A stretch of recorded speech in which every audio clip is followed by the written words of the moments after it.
আমাদের সমাজে কিছু লোক আছে নিজের দোষ দেখে না, খালি অন্যের দোষ দেখে।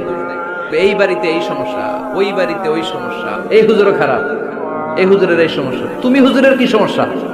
আমার কি অবস্থা হবে আমি জানি না। আমি আরেকজনের দোষ খুঁজি, আমি আরেকজনের বদনাম বলি, আমি আরেকজনের পিছু লেগে থাকি। ওয়ালা তালমিজু আনফুসাকুম, খবরদার তোমরা অন্যের দোষ খুঁজো না, দোষ খুঁজবা নিজেদের। কিন্তু সমাজে আমরা অন্যের দোষ খুঁজি কি খুঁজি না?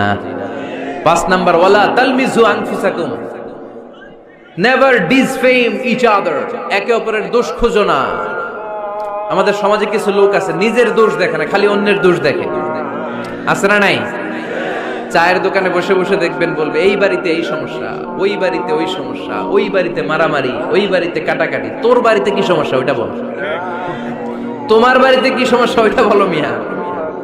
আছে না এরকম?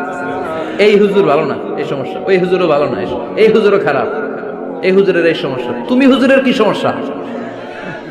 তুমি হুজুরের কি সমস্যা আগে জাতির কাছে ওইটা বলো। আগে নিজে ভালো হও, নিজে ভালো তো জগৎ ভালো। খবরদার অন্যের দোষ খুঁজবেন না, এটা খুব বাজে একটা স্বভাব। খালি অন্যের দোষ খোঁজে। যে নিজে নিজের দোষ খুঁজতে পারে, যে নিজে নিজের সমালোচনা করতে পারে, সে সবচেয়ে বুদ্ধিমান। কারণ অন্যে কি করছে এই